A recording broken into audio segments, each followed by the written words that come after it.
Sir வணக்கம். வணக்கம் ஜெயச்சந்திரன்.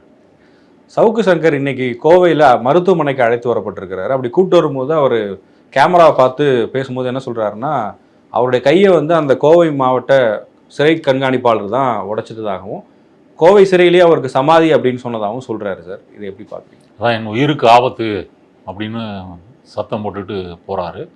ரொம்ப ஃபோர்ஸாக சொல்லலை, ஒரு மெலிவான குரலில் சொல்லிட்டு போகிறாரு. இதை பற்றி என்ன நினைக்கிறீங்கன்னு கேட்குறீங்க.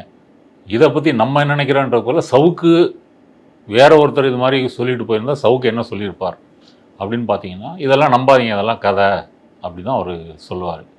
ஏற்கனவே ஸ்டெர்லைட் துப்பாக்கி சூடு நடந்தபோது என்ன சொன்னார், அப்போ போலீஸ் அடக்குமுறை துப்பாக்கி சூட்டை நியாயப்படுத்தினார், ஆதரித்தார். என்ன சொன்னார் சார், போலீஸுக்காரங்களாம் அவங்க ட்ரைனிங்கே முட்டு கீழே தான் சுடுவாங்க. ஒரு கூட்டத்தை கலைக்கணும்னா அங்கங்கே காரு அது மாதிரி ஏதாவது இருந்ததுன்னா அதை பார்த்து சுடுவாங்க. தகரத்தில் டம்மு டம்முன்னு சத்தம் கேட்கும், மக்கள் தெரித்து ஓடிடுவாங்க. அவ்வளோதான். அந்த போலீஸுக்கு ட்ரைனிங்கே அப்படி தான் அவர் சொல்லியிருக்காரு. இங்கே கள்ளக்குறிச்சி வந்தீங்கன்னா அந்த மாணவி மர்ம மரணத்தை விசாரணை நடந்துகிட்டு இருக்குது. அந்த மாணவியை பற்றி அவதூறுகள் இதெல்லாம் பேசினார், தனிக்கதை. அப்போ என்ன சொன்னாருன்னா, அங்கே உள்ள பஸ் எரிக்கிறாங்க, ஸ்கூலை தாக்குறாங்க, இந்த கலவரத்தை ஒடுக்குவதற்கு போலீஸ் ஃபோர்ஸ் ஏன் பயன்படுத்தலை, அதாவது லத்தீஃப் சார்ஜ் பண்ணியிருக்கணும், ஃபயரிங் நடந்திருக்கணும் அப்படின்ற மாதிரி சொல்கிறார். ஆனால் அன்றைக்கு தமிழக அரசு அந்த கலவரம் நடந்தாலும் கட்டுப்பாட்டோட உயிர் சேதம் இருக்கக்கூடாது அப்படின்றதுல பொறுமையாக இருந்தாங்க. ஸ்டெர்லைட் மாதிரி ஒன்று நடந்துடக்கூடாது, அதனால் உயிர் பலி அங்கே நடக்கலை. இது ரெண்டாவது.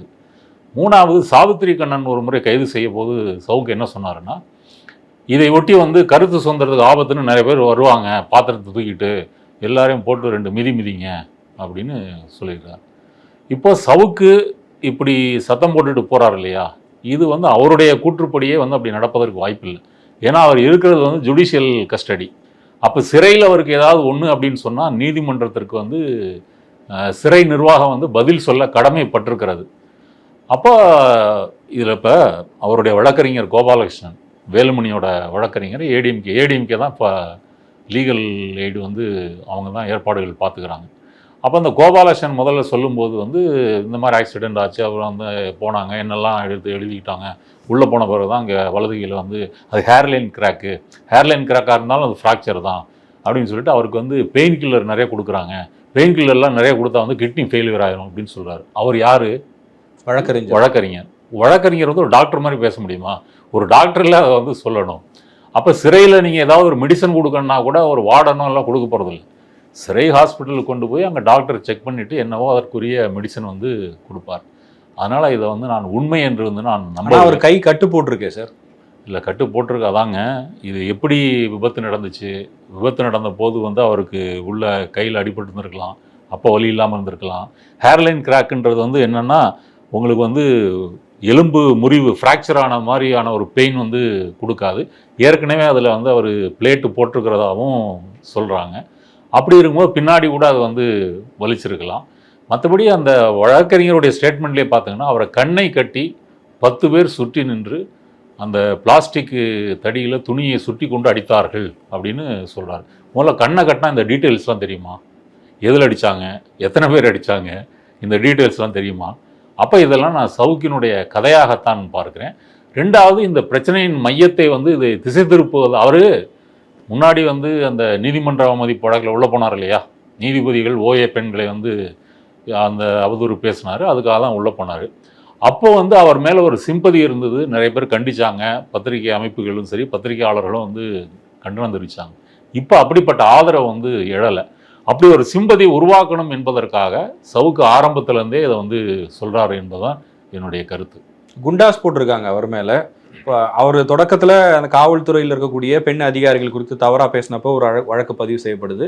அதன் தொடர்ச்சியாக 2018 வேற ஒரு பெண் பத்திரிகையாளர் கொடுத்த வழக்குன்னு அடுத்தடுத்த வழக்குகள் போடப்படுது. இப்போ இந்த குண்டாஸ் போடப்பட்டதும் விமர்சிக்கப்படுது. இது சரியான நடவடிக்கை? இது குண்டாஸ் முதல்ல யாருக்கு போடுறாங்க? இந்த மாதிரி தொடர் குற்றங்களை நிகழ்த்தக்கூடிய கிரிமினல்ஸ் மேலே தான் போடுறாங்க. அவங்க ரவுடிசமாக இருக்கலாம், போதைப் பொருளாக இருக்கலாம், அந்த மாதிரி. இப்போ சவுக்கோட கேஸை எடுத்துக்கிட்டிங்கன்னா, நீங்கள் 2009 2010 ஒரு சன் டிவி செய்தி அறிவிப்பாளர், அவங்க பேரை நான் சொல்ல விரும்பலை, அவங்கள பற்றி ரொம்ப தரந்தாழ்ந்து அவங்க பர்சனல் லைஃப்பை பற்றி பொய்யாக ஒரு கண்ணிய குறைவாக எழுதியிருந்தார். அந்த அம்மா அவரை எடுத்து கேஸ் போடுறாங்க. அந்த கேஸ் வந்து சிடி செல்வம் நீதியரசர் அவர் விசாரணைக்கு வருது. அவர் சைட்டெல்லாம் பேன் பண்ணுறாங்க. இவர் யூஆர்எல்லே வந்து ctselvam.comலாம் அப்படி போட்டால் டைவர்ட் ஆகி இவருடைய யூஆர்எலுக்கு வந்து வரும். இப்போ 2018 அந்த பத்திரிகையாளர் சந்தியா ரவிசங்கர், இப்போ அவங்களுடைய அரசியல் பார்வை கருத்துக்கள் எல்லாம் எனக்கே நிறைய விமர்சனம் இருக்குது. அதை நீங்கள் பொலிட்டிக்கலாக வந்து நீங்கள் கிரிட்டிசைஸ் பண்ணலாம். இப்போது அவங்க வந்து பணி நிமித்தம் காரணமாக ஒரு போலீஸ் உயரதிகாரியை ஒரு பொது இடத்துல வந்து சந்திக்கிறாங்க. அதை வந்து அந்த சிசிடிவி ஃபுட்டேஜை வந்து ஒரு போலீஸை வைத்து வாங்கி கொண்டு இவர் கற்பனைகள்லாம் வந்து அதில் சேர்த்து வந்து எழுதுகிறார். கோலமாவு சந்தியா அப்படின்னு எழுதுகிறார். அப்புறம் வந்து நீதிபதி ஓஏ பெண்களை பற்றி அவதூறாக பேசியிருக்கிறார். இப்போது பெண் காவலர்களை குறித்து பேசியிருக்கிறது 4வது முறை. அப்போ இந்த தொடர் குற்றங்களை வந்து இதில் நிகழ்த்தியிருக்கிறாரு. அப்புறம் வந்து இவருடைய ஊழல் எதிர்ப்புன்னு பேசினதெல்லாம் எந்த அளவுக்கு உண்மைன்றது இப்போ கேள்விக்குறியாக இருக்குது. ஏன்னா சிஎம்டிஏ அதிகாரிகள் ஒரு வழக்கு தொடுத்துருக்காங்க. இப்போ கிளாம்பாக்கம் அந்த பேருந்து நிலையத்தில் அந்த பிபிஜி என்ற நிறுவனம் வந்து அவங்க தான் டெண்டர் வந்து எடுக்கிறாங்க. இப்போ ஒரு புது பஸ் ஸ்டாண்டுன்றதுனால உங்களுக்கு வியாபாரம் நிறைய நடக்காது, வருமானம் நிறைய நடக்கிறதுனால நிறைய நிறுவனங்கள் வந்து அதுக்கு வரலை. ஏன் நிறைய நிறுவனங்கள் வரவில்லை என்பது ஒரு கேள்வியாக. நான் துப்பாக்கி வச்சு மிரட்டியாக கூட்டிகிட்டு வர முடியும். 2வது, அந்த நிறுவனம் வந்து அந்த டெண்டர் டெபாசிட் இருக்கு இல்லையா, அதை வந்து 20 நாளோ 30 நாளில் வந்து கட்டணும். அவர்கள் கட்டவில்லை. 30 நாட்கள் கழித்து தான் கட்டினார்கள். ஏனென்றால் இது வந்து ஊழல், திமுக அரசின் ஊழல்னு சொல்கிறார். ஆனால் ஆக்சுவலாக அவங்க வந்து கரெக்டான டேட்டில் தான் வந்து கட்டியிருக்கிறாங்க. அதுக்கு பப்ளிக் டொமைன்லேயே டாக்குமெண்ட்ஸ் வந்து இருக்குது. இப்போ அதில் அந்த தேதியை வந்து மாற்றி ஃபோர்ஜரி செய்து அவர் வந்து சிஎம்டிஏ மேலே வந்து ஒரு புகார், ஒரு அவதூறு விளைவித்திருக்கிறாருன்னு அவங்க வழக்கு தொடுத்துருக்காங்க. இது ரொம்ப ஸ்ட்ராங்கான கேஸ். அப்போ கவர்மெண்ட் டாக்குமெண்ட்டே நீங்கள் ஃபோர்ஜரி பண்ணுறீங்கன்றது எவ்வளோ பெரிய தவறு அல்லது குற்றம். அதனால் வந்து தொடர்ந்து பார்த்திங்கன்னா இந்த குற்றங்கள் நிகழ்த்தக்கூடியவராக அவர் வந்து இருக்கிறாரு. என்னை பொறுத்த வரைக்கும் இதெல்லாம் 2ஆம் பட்சம்தாங்க.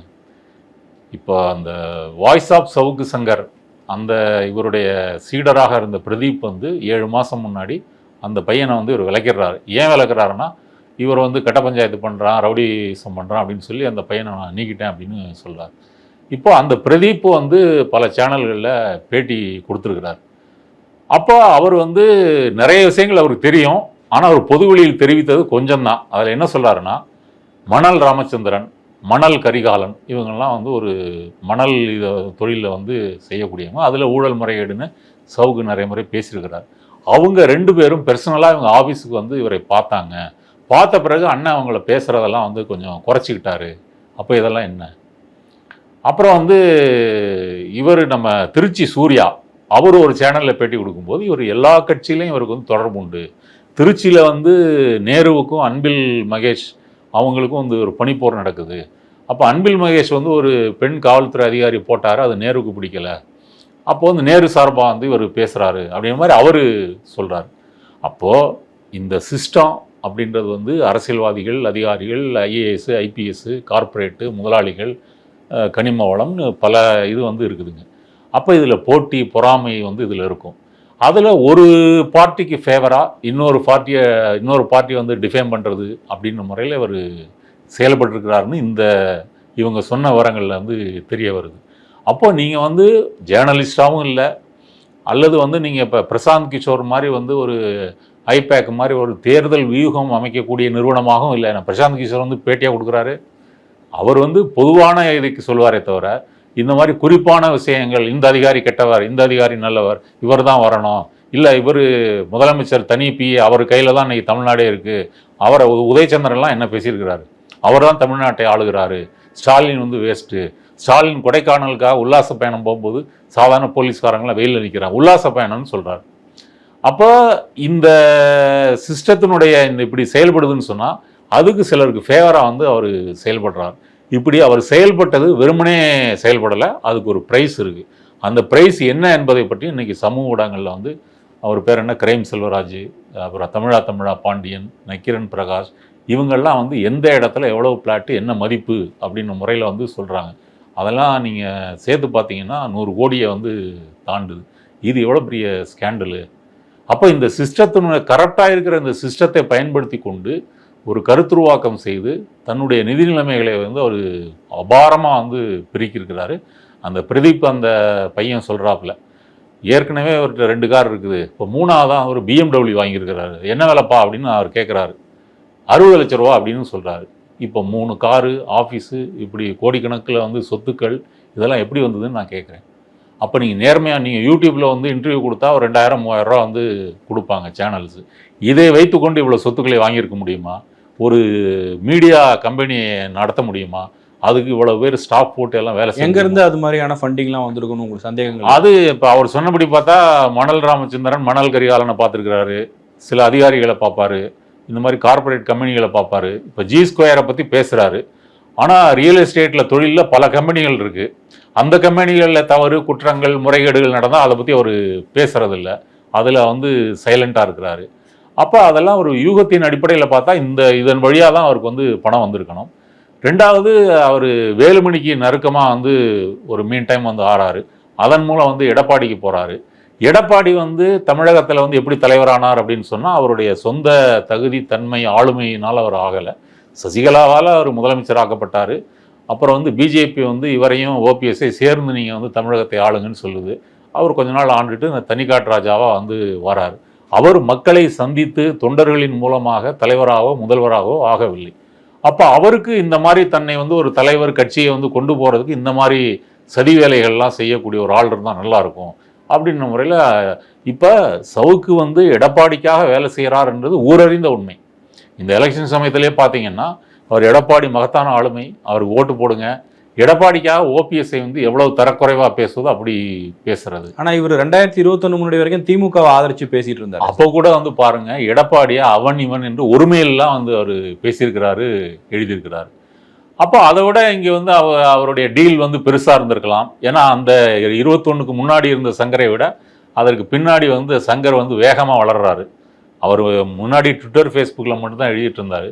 இப்போது ரெட்பிக்ஸ் ஃபெலிக்ஸ் மூலமாக வந்து யூடியூப் வந்த பிறகு வருது. மக்கள்கிட்டையும் இந்த மாதிரி ஒரு அரசியலையே இந்த சமூக இயக்கத்தையே ஒரு கிசுகிசு வடிவத்தில் வந்து நீங்கள் சொல்லுவதும் ஒரு மேலோட்டமான ஒரு ஆன்டி எஸ்டாப்ளிஷ்மெண்ட் பேசும்போது ஒரு மதிப்பு செல்வாக்கு வந்து கிடைக்கும். இல்லை இவர் பேசுறதுனால திமுக கவர்மெண்ட்டுக்கு அது ஒரு அவதூற பரப்புற மாதிரியோ இல்லை அது அவங்களுக்கு சிக்கலாக இருந்துச்சா? ஏற்கனவே அவங்க திமுக முதலமைச்சர் குடும்பத்தை பற்றி ஒரு பேசாத பேச்சா? இப்போ இல்லை அப்போலாம் ஆனால் கைது பண்ணல. அதெல்லாம் சொல்ல வரேன். உதயநிதி ஸ்டாலின் வந்து ஒரு நடிகையோடு இணைச்சி பேசினாரு, வீடு வாங்கி கொடுத்துருக்கிறதா இப்போ சொல்கிறாரு. இப்போ இவரும் அந்த மாதிரி வீடு வாங்கியிருக்கிறதா செய்திகள்லாம் வருது. அதெல்லாம் நான் சொல்ல விரும்பவில்லை. நான் சொல்ல வர பாயிண்ட் என்னென்னா, இப்படி முதலமைச்சர் குடும்பத்தை இவர் பேசுனதுக்கெல்லாம் அவங்க எந்த அரஸ்டோ எந்த கண்டனமோ எதுவும் தெரிவிக்கல, விட்டுட்டாங்க. ஏன் அப்படின்னா தமிழக சூழலில் ஏடிஎம்கே தலைவர்களை பற்றி திமுக மேடை பேச்சாளர்கள் பேசுவதும், அதே போல் திமுக தலைவர்களை பற்றி அதிமுக மேடை பேச்சாளர்கள் இப்படி பேசுவதும் வந்து இங்கே அது சாதாரணமாக எடுத்துகிட்டு போயிடுவாங்க. இவர் அத்தோட மட்டும் வந்து நிற்கலை, ஒரு அஜெண்டாவோடு வந்து போகிறாரு. ஆட்சி நிர்வாகம் அதிகாரிகள் ஸ்டாலின் வந்து வேஸ்ட், அவர் உடம்பு சரியில்லை, அவர் வந்து ஊர் சுற்றி பார்க்க போகிறாரு, அவர் ஆட்சியே அவருக்கு வெக்கேஷன் தான், இப்படி வந்து சொல்கிறாரு. திடீர்னு வந்து என்ன சொல்கிறாரு, 1.5 வருஷத்துக்கு முன்னாடி நான் 25 நிமிஷம் சந்தித்தேன், அது சந்தித்தது உண்மையா பொய்யா அப்படின்றது கேள்விக்குரிய. ஆனால் அதில் என்ன இவர் பேசுனேன்னு இவர் சொன்னால் தான் முக்கியம். இவர் போய் ஐயா உங்கள் ஆட்சியில் வந்து ஊழல் கொடிகட்டி பறக்குது, அதிகாரிகள் தான் ஆள்றாங்க, இப்படி எதுவும் அவர் சொல்லலை. நான் உங்கள் சர்வீஸுக்கு நான் வந்து ரெடி, நான் வந்து என்னை ஒப்படைக்கிறதுக்கு தயாராக இருக்கிறேன், என்னை எடுத்துக்கிறீங்களா? அவரை போலீஸ் வரைய வந்து நீங்கள் உதயநிதிக்கு கொடுங்க. இவர் யார் சார் இவர்? இதெல்லாம் சொல்லியிருக்காரா சார்? அவரே சொல்கிறாரு. அந்த 4th எஸ்டேட்டு அந்த அருண்மொழிவர்மனோட பேசும்பொழுது முதலமைச்சரையும் உதயநிதி ஸ்டாலினையும் குறிஞ்சி இல்லத்தில் சந்தித்தேன், 25 நிமிடங்கள் பேசினேன், பேசி வந்து நான் இந்த மாதிரிலாம் சொல்கிறேன், அவங்க என்னை காது கொடுத்து கேட்கல. அதனுடைய வந்து ஒன்லைன் வந்து இதுதான், உங்கள் சர்வீஸுக்கு நான் ரெடி, என்னையே நீங்கள் பயன்படுத்திக்க மாட்டேன்றீங்க, இதுதான் அவருடைய கோபம். அப்புறம் என்ன சொல்கிறாரு, நான் அப்புறம் வந்து பேசிட்டு வந்துட்டேன், நான் வந்து உதயநிதி லைனுக்கு வருவார்னு காத்திருக்கிறேன், நானாக போக மாட்டேன், அவர் என்னை கூப்பிட்டு பேசுவார். அப்போ இதெல்லாம் என்னதுங்க, இது ஜேர்னலிசமா? இது வந்து எனக்கு தெரிஞ்சு வந்து தரகர் வேலை தாங்க. அப்போ தரகர் வேலையை வந்து இவர் வந்து பல இடங்களில் வந்து கை வச்சிருக்கிறாரு, வாய் வச்சிருக்கிறாரு. அப்போது அதெல்லாம் சேர்த்து தான் வந்து பார்க்கணும். இப்படிப்பட்ட இந்த பொலிட்டிக்கல் புரோக்கர்ஸ் வந்து ஒரு ஆரோக்கியமான ஜனநாயகத்துக்கும் ஒரு ஆரோக்கியமான ஊடக வெளிக்கும் அவங்க வந்து ஆபத்தானவர்கள் என்பதுதான் என்னுடைய கருத்து. அதே நேரத்தில் எதிர்க்கட்சித் தலைவர் எடப்பாடி பழனிசாமி, திருமதி சசிகலா போன்றவர்கள் இவரோட கைதை கண்டிச்சிருக்காங்க. வானதி சீனிவாசனும் கூட அவங்க அறிக்கையில் கண்டித்து பேசியிருக்காங்க. அண்ணாமலை பேசலை இந்த முறை, கடந்த முறை அண்ணாமலை பேசியிருந்தார், இந்த முறை அண்ணாமலை பேசலைன்றது தான் ரொம்ப முக்கியம். இப்போ சீமான் கூட கண்டிச்சிருக்கிறாரு, சீமான் கண்டிக்கிறாரு. ஆனால் சீமான் கட்சியை சேர்ந்த சாட்டை துரைமுருகன் வந்து ஃபெலிக்ஸும் சவுக்கும் வந்து யோக்கியமானவர்கள் இல்லை அப்படின்னு தான் நிறைய வீடியோ போட்டிருக்காரு. இப்போ அண்ணன் கண்டித்த பிறகு அவரும் வந்து மேலோட்டமாக அதை கண்டிச்சுட்டு ஆனால் இவங்கெல்லாம் அதுக்கு ஒத்து கிடையாது அப்படின்ற மாதிரி பேசுகிறாரு. வானதி சீனிவாசன் ஒரு திமுகவை வந்து இவர் எதிர்க்கக்கூடியவர் அப்படின்ற முறையில் அவங்க வந்து சொல்கிறாங்க. எடப்பாடி வந்து நீங்கள் இதை கண்டித்து தானே ஆகணும். இப்போ எடப்பாடியினுடைய பேரோலில் அவருடைய பிரச்சார பீரங்கியாகத்தான் இப்போ சவுக்கு சங்கர் வந்து இருக்கிறாரு. அப்புறம் வேலுமணி, தங்கமணி இந்த மாதிரி அந்த இவங்களோட மிகவும் நெருக்கமாக இருக்கிறாரு. அவங்களெல்லாம் ஒரு காலத்தில் வந்து என்னென்ன ஊழல் பண்ணாங்க, எவ்வளோ கொள்ளையடிச்சாங்க, எத்தனை கோடி வச்சுருக்கிறாங்க, கொடநாடு கொலை மர்மங்கள் இதை பற்றிலாம் வந்து சவுக்கு பேசியிருக்கிறாரு. இன்றைக்கி வெக்கமானமே இல்லாமல் அவங்களும் கூப்பிடுறாங்க, இவரும் வந்து போகிறாரு. அதனால் இந்த தேர்தலில் அதிமுக வந்து வெற்றி பெறணும் என்பதற்காக அவர் தீவிரமாக இந்த நரேஷன். அவரும் பல பேட்டிகள்ல ஆமா நான் பேசுறேன் இப்ப என்ன தப்பு, அதான் எதிர்க்கிறதுக்கு அதிமுக மட்டும்தான். அப்படி இருக்கும்போது இப்போ எடப்பாடி கண்டிச்சு தானே ஆவார். ஆனால் எடப்பாடி வந்து ஆரம்பத்தில் கைதான போது வந்து அவர்கிட்ட கேட்ட போது அது என்னன்னு தெரியல, நான் பார்த்துட்டு சொல்கிறேன் அப்படின்னு தான் சொன்னார். இப்போவும் அவருடைய கண்டனம் என்பது வந்து ஒரு மேலோட்டமாக தான் இருக்குது. நிறைய வழக்கறிஞர்கள் இதெல்லாம் வந்து சப்போர்ட் பண்ணுறாங்க. அதிமுகவை பொறுத்த வரைக்கும் 2 கருத்துக்கள் இருக்குது. இவர் வந்து நம்ம அந்த மதன் ரவிச்சந்திரன் ஸ்டிங் ஆப்ரேஷன் மூலமாக முக்குலத்தோர் மக்கள் வந்து நமக்கு எதிரின்ற முறையில் வந்து ஒரு இது செஞ்சுட்டாரு அப்படின்னு சொல்லி அவங்க வந்து ஒரு கேப் வந்து வந்துருச்சு. இப்போ வந்து புலிவாலை பிடிச்ச மாதிரி அதை விடவும் முடியாது, இப்போ பின்னாடி ஓடவும் முடியாத நிலைமையில தான் அதிமுக இருக்கு. அதனால எடப்பாடி கண்டனத்தை வந்து சீரியஸாக எடுத்துக்க தேவையில்லை. அதே நேரத்தில் பத்திரிகையாளர்கள்னாலும் ஒரு கட்சியை ஆதரித்து எதிர்த்து பேசுகிற நிறைய பேர் இருக்காங்க. வெவ்வேறு கட்சிகளுக்கு அதிமுக ஆதரித்து பேசுறாரு, திமுக எதிர்த்து பேசுறாரு. அந்த ஒரு புள்ளியிலிருந்து மட்டுமே பார்க்குறீங்களா, இல்லை அவர் தனிப்பட்ட முறையில் மற்றவங்களை அவதூறு பரப்புற மாதிரி பேசுறாரு அதனால அவர் இது நீங்கள் இப்போ அவர் வந்து பல இடங்களில் வேலை செய்கிறாருங்க. கார்ப்பரேட் கம்பெனிகளுக்காக, மணல் மாஃபியாவுக்காக, அப்புறம் வந்து அதிகாரிகள் யார் எந்த பதவிக்கு வரணும், எந்த அதிகாரிகளை வந்து டிஃபைன் பண்ணணும், இப்படி பல செக்ஷன் வந்து வச்சுருக்கிறாரு. அதில் ஒன்று தான் எடப்பாடி அதிமுக. நீங்கள் அந்த முழுமையிலேருந்து நீங்கள் வந்து பார்த்தீங்கன்னா தான் இவருடைய ரோல் என்ன அப்படின்றது வந்து தெரிய வரும். இப்போ இந்த ஏடிஜிபி அருண்குமாருக்கும் எடப்பாடி அதிமுக இந்த பிரச்சனைக்கு ஏதாவது சம்மந்தம் இருக்கா? நீங்களே சொல்லுங்கள். எந்த சம்மந்தமும் இல்லை. இப்போ அவரை அவதூறாகவும் பெண் காவலர்களை வந்து அப்படி அவதூறாகவும் பேச வேண்டிய காரணம் என்ன? அதுக்கும் அதிமுகவுக்கு ஏதாவது சம்மந்தம் இருக்கா? இல்லை. அப்போ வந்து என்ன தெரியுது, நீங்கள் பல வேலைகள் செய்கிறீங்க, பல வேலைகள் வந்து ஒரு நோக்கத்தோடு செய்கிறீங்க. அந்த நோக்கங்களுக்காக உங்களுக்கு வந்து மானிட்டரி பெனிஃபிட் வந்து உங்களுக்கு வந்து கிடைக்குது. இப்போ இந்த வந்திருக்கிற இந்த சொத்துகள், இந்த காரு, அலுவலகம் இதெல்லாம் கருப்பில் வந்ததா வெள்ளையாக வந்ததா? இப்போ தமிழக அரசு, தமிழ்நாடு போலீஸ் இதை விசாரிக்க முடியுமா?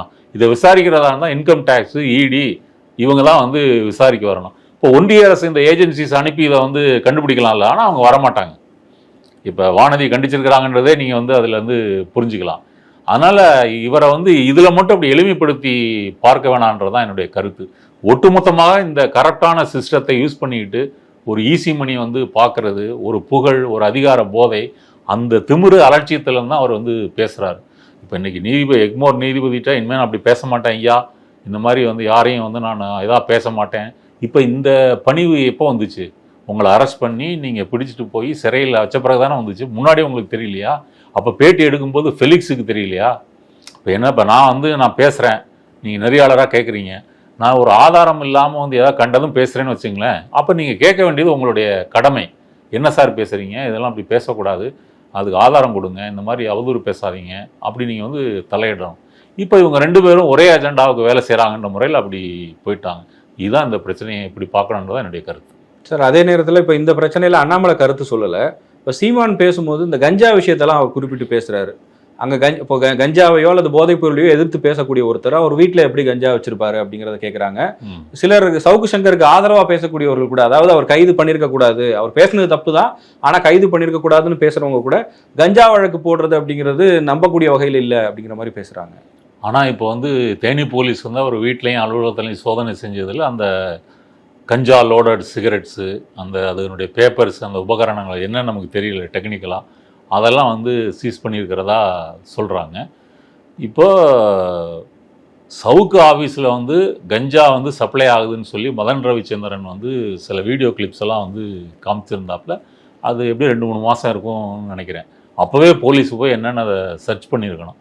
இப்போ சவுக்கு ஆதரவாளரான தடா ரஹீம் அவர்கள் வந்து என்ன சொல்கிறாருன்னா, கஞ்சாவை வந்து பயன்படுத்துறதுனால வந்து உங்களை போலீஸ் வந்து கைது பண்ணாது, அதை நீங்கள் வியாபாரம் பண்ணாதான் வந்து போலீஸ் கைது பண்ண முடியும்னு சொல்கிறாரு. இப்படிப்பட்ட ஆதரவாளர்கள்லாம் இருந்தால் அப்புறம் சவுக்கை எப்படி காப்பாற்ற முடியும்னு எனக்கு தெரியல. கஞ்சா பயன்படுத்துவதே முதல்ல இல்லீகல் தான், சட்டவிரோதம் தான். அப்போ வந்து அதுக்குள்ளே நான் போக விரும்பலை. அவருக்கு அந்த பழக்கம் இருக்குதா இல்லையா, அவருடைய நெருக்கமான வட்டாரங்கள் விசாரித்த வரைக்கும் அப்படி இருக்குது அப்படின்ற மாதிரி தான் தகவல் வருது.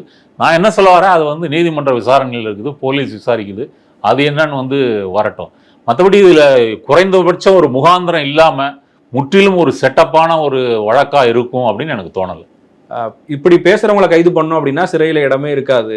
தொடர்ந்து இதே மாதிரி கைது பண்றதோ அல்லது திமுக தரப்புல இருந்து சில பேர் அந்த மாதிரி யாராவது பேசுறாங்கன்னா அவங்க மேல கவர்மெண்ட் என்ன நடவடிக்கை எடுத்திருக்கு அப்படிங்கிறது கேட்குறாங்க. இப்போ சிவாஜி கிருஷ்ணமூர்த்தி 62 நாள் உள்ள இருந்தாரு, எதுக்கு இருந்தாரு யோசிச்சு பாருங்க. ஆளுங்கட்சியினுடைய நட்சத்திர பேச்சாளர் அவர் ஆபாசமாக பேசிட்டாருன்னு தானே வந்து அவர் கட்சியை விட்டு நீக்கிறாங்க, இடைக்காலமாக நீக்கிறாங்க. கைது பண்ணி 2 மாதம் சிறையில் இருந்துட்டு தானே வந்தார். அப்புறம் சைதை சாதிக்கு மேலே கேஸ் போட்டாங்களா இல்லையா, அதெல்லாம் செஞ்சுட்டு தான் இருக்கிறாங்க. நான் என்ன சொல்ல வரேன்னு சொன்னால், இப்போ ஆர்கே அவர்கள் முதல்ல சொன்னார், அதுக்கு பிறகு டெவலப்மெண்டெல்லாம் இந்த இவ்வளோ டெவலப்மெண்ட் வந்த பிறகு அவர் ஒன்றும் சொல்லலை. மேபி வந்து மற்றவங்கள்லாம் அமைதியாக இருக்கிறதுனால அவரும் கூட அவர் வந்து கருத்து மாறி இருக்கலாம், அல்லது வந்து அது என்னென்னு தெரியலை. இப்போ சவுக்கோட பிரச்சனை என்னென்னா, ஒரு பொதுவெளியிலேருந்து நம்ம எதிர்பார்த்த ஆதரவு அனுதாபம் வந்து வரலையே அப்படின்றதுனால தான் முதல்ல என்ன முழக்கம் போட்டாருன்னா, திமுக முதலமைச்சர் ஸ்டாலின் அவர்களது ஊழலை கொண்டு வரதுனால சவுக்கு மீடியாவை முடக்குவதற்கான முயற்சி என்று அப்போ முழக்கம் போட்டார். அப்பவும் வந்து பெரிய ஆதரவு வரல. இப்போ என் உயிருக்கே ஆபத்து அப்படின்னு வந்து சொல்கிறாரு. அதுவும் வந்து என்ன சொல்கிற, பழைய ஃபோர்ஸ் வந்து இப்போ இல்லை. இப்போ இந்த ஆதரவு ஏன் குறைந்து போனதுன்னு சொன்னால், இவரே வந்து கெடுத்துக்கிட்டார்.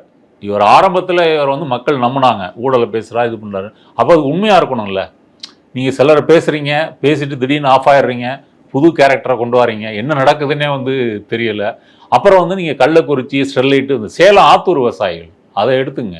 அந்த ஏழை விவசாயிகள், தலித் விவசாயிகள், அவங்க வந்து இடி வந்து விசாரணைக்கு வந்து இந்து பள்ளர் அப்படின்னு போட்டு வந்து வருது. அப்போது ட்ரைப்ஸ் சேனல் சேர்ந்த கரிகாலன் போய் அந்த விவசாயிகளை பார்த்து வந்து உண்மையை வந்து எக்ஸ்போஸ் பண்ணுறாரு. அப்போ சவுக்கு என்ன சொன்னார், அவங்க வந்து ஒரு ப்ரெடிகேட் அஃபென்ஸ் வந்து அவங்கள்ட்ட இருக்குது, அதனால தான் இடி அவங்கள இது பண்ணுது. திமுக அமைச்சர்கள் யாரோ வந்து பினாமி பேரில் அந்த நிலத்தை கைப்பற்றுகின்ற சதி செய்கிறாங்க, அதுக்கு இதெல்லாம் எதுக்கு? அப்போ முக்கியமான மக்கள் பிரச்சனைகள்லாம் வரும்போது நீங்கள் யார் பக்கம் நின்னீங்க? மக்கள் பக்கம் நின்னீங்களா? அந்த கள்ளக்குறிச்சி மாணவி பக்கம் நின்னீங்களா? ஸ்டெர்லைட்டில் போராடுற மக்கள் பக்கம் நின்னீங்களா? இல்லை அந்த ஏழை தலித் விவசாயிகள் பக்கம் நின்னீங்களா? நிற்கலையே. அப்போ இதெல்லாம் நீங்கள் வந்து அப்போ ஒரு அஜெண்டாவோடு தான் நீங்கள் வேலை செய்கிறீங்க, ஒரு தீய உள்நோக்கத்தோட நீங்கள் வேலை செய்கிறீங்க அப்படின்றது கடந்த காலங்களிலே நிரூபிக்கப்பட்டிருக்குது. அதனால் வந்து அதெல்லாம் சேர்த்து தான் இதை பரிசீலிக்க முடியும். ரெட்பிக்ஸ் ஃபெலிக்ஸும் கைது செய்யப்பட்டிருக்கிறாரு. ஆனால் அவருக்கு இன்றைக்கி நிறைய பேர் வந்து சப்போர்ட் பண்ணி பேசுகிறாங்க. அவர் வந்து ஏற்கனவே மெயின் ஸ்ட்ரீம் மீடியாலலாம் ஒர்க் பண்ணவர், அவரையும் வந்து பழி வாங்குறதுக்காக தான் கைது பண்ணியிருக்காங்க அப்படிங்கிற பார்வையை முன்வைக்கிறாங்க. இல்லை, அதுவும் வந்து குறிப்பாக வந்து முசிறியில் ஒரு போலீஸ் அதிகாரி, பெண் போலீஸ் அதிகாரி புகார் கொடுத்து தான் அவரை கைது பண்ணியிருக்கிறாங்க. இப்போது சென்னை உயர்நீதிமன்றத்தினுடைய அந்த நீதிபதியுடைய அப்சர்வேஷன் வந்து இவரை வந்து ஏவன்னா போடுங்க அப்படின்னு சொல்லியிருக்கிறாரு. அதில் வந்து ஒரு பொதுவாக வந்து யூடியூப் சேனல்லாம் வந்து இப்போ ஒரு நெறிமுறைப்படுத்த வேண்டிய நேரம் வந்து வந்துருச்சு, அரசாங்கம் ஏதாவது செய்யணும் அப்படின்னு சொல்கிறாரு. அதில் எனக்கு வந்து உடன்பாடு இல்லை. ஆனால் ஒரு வியூஸ் அதிகரிக்கிறதுக்காக இந்த மாதிரி மலிவான கிசுகிசுக்கள், அவதூறுகள், அது சினிமா உலகம்னா வந்து அதுக்கு வியூஸே வந்து ரொம்ப அதிகமாக வரும், இப்படிலாம் வந்து இருக்குது. ஆனால் பொலிட்டிக்கலாக பேசக்கூடியவங்க அவங்களுடைய குரல் வலையை வந்து நெறிப்பதற்குத்தான் அந்த நீதிபதி சொன்னது வந்து பயன்படும்.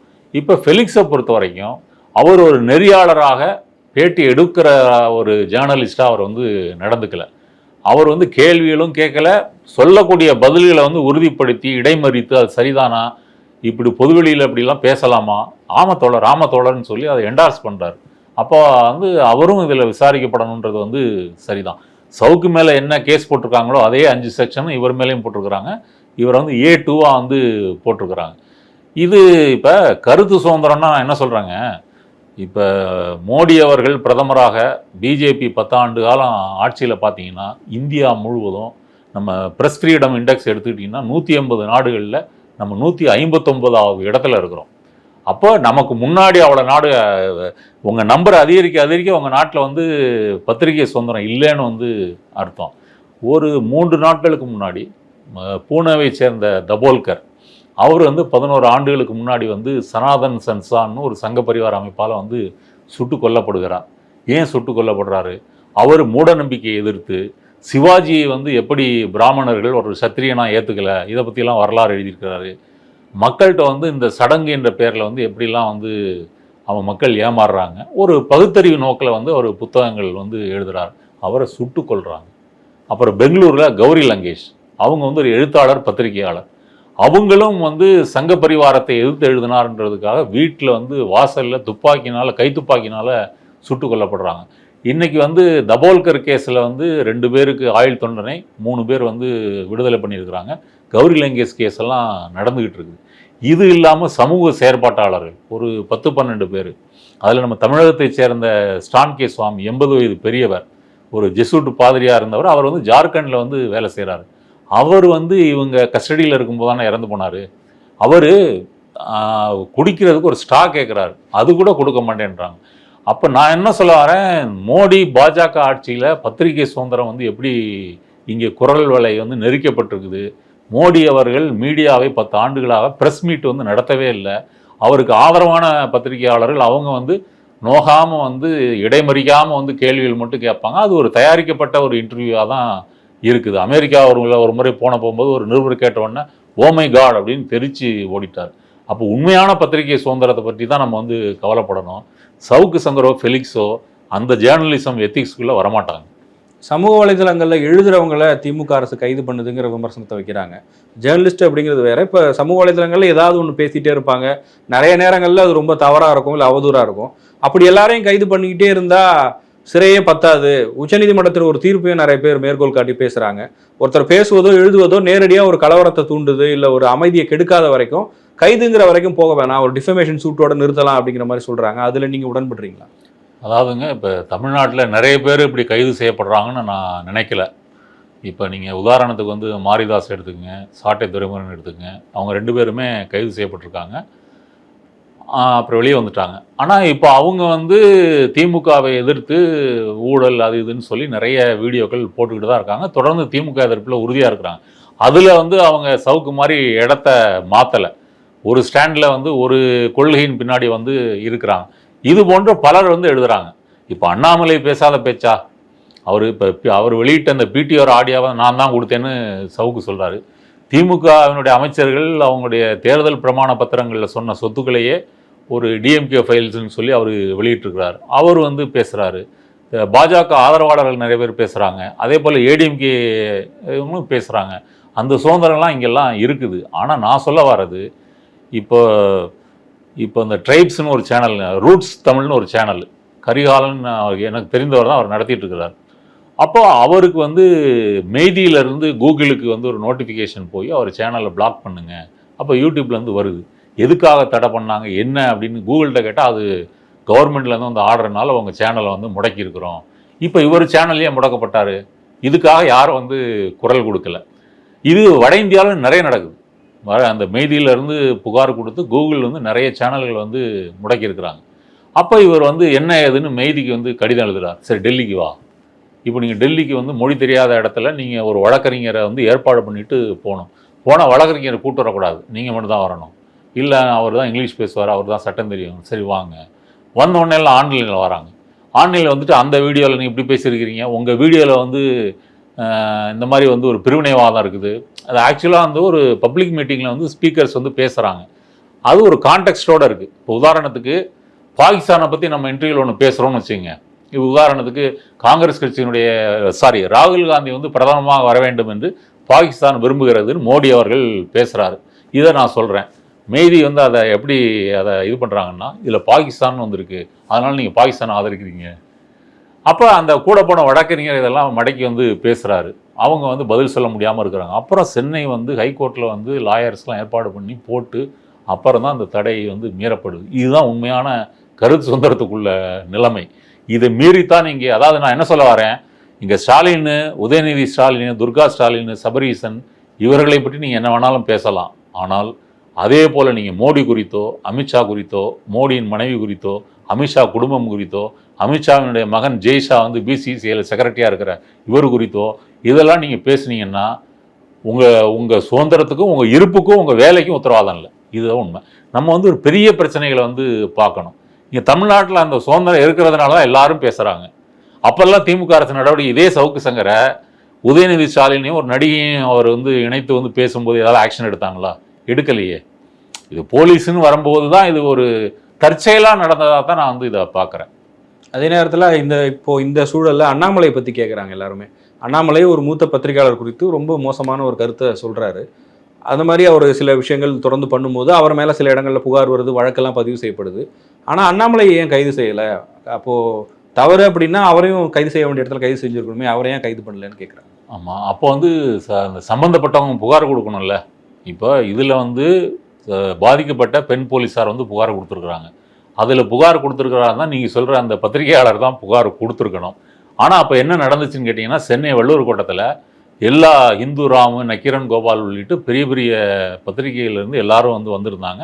அப்போ அண்ணாமலை வந்து கண்டித்து பேசினாங்க. காரணம் வந்து அவர் ஒரு ஜேர்னலிஸ்ட், அது ஒரு மீடியா. அவர் எடுத்த இன்டர்வியூவை வந்து இவர் வந்து ஒரு ஆபாசமாக சொல்லி இவர் வந்து பேசியிருக்கிறார். அப்போ அவர் புகார் கொடுத்தா தான் அதுக்கு வந்து ஆக்ஷன் எடுக்க முடியும். அவர் வந்து புகார் கொடுக்கல. அவங்க எல்லாம் எதுக்கு நம்ம ஒன்றிய அரசு, அவங்க பிஜேபி எல்லாம் எதுக்கு பகிச்சுக்கணும்னு கூட அவங்க வந்து நினச்சிருக்கலாம். ஆனால் பத்திரிகையாளர்கள் கண்டன குரல் கொடுத்தார்களா இல்லையா? இப்போ ஏன் கொடுக்கல? இப்போ ஏன் கொடுக்கலன்னா ஒரு பத்திரிகையாளரே இல்லை. அரசியல்வாதிகளும் கூட கடந்த முறை அவர் கைது செய்யப்பட்ட போது நிறைய பேர் வந்து கொடுத்தாங்க, ஆதரவு தெரிவிச்சாங்க. இந்த முறை வந்து எடப்பாடி, சசிகலா, சீமான் இவங்களை தவிர வேற யாரும் பேசல, கொடுக்கல. என்ன காரணம் சார்? என்ன காரணம்னு சொன்னால் அவர் ரிப்பேர் ஆயிடுச்சு. நான் முதலே சொன்ன மாதிரி தான். அப்போ வந்து அவர் வந்து ஒரு பொதுவானராக தன்னை காட்டி கொண்டாரு. இப்போ அப்படி இல்லை. அது எனக்கு என்ன அஜெண்டாவோ அதுக்கு தகுந்த மாதிரி தான் நான் பேசுவேன், நீ கேட்குறதுனா அப்படின்னு போகிறாரு. அவர் இந்த மீன் டைமில் வந்து ஒரு அலட்சியம், திமிரு, தெனாவட்டு இதெல்லாம் வந்து வந்துருச்சு. அப்படி வந்து எகத்தாளமாக எடுத்தறிஞ்சு வந்து பேசுகிறாரு. அதனால் வந்து இப்போ அவருக்கு நேச்சுரலாக வந்து நீங்கள் இந்த கள்ளக்குறிச்சி, ஸ்டெர்லைட் இதுலேயே வந்து மக்கள் கொஞ்சம் கொஞ்சமாக சவுக்கிட்ட இருந்து விலக ஆரம்பிச்சிட்டாங்க.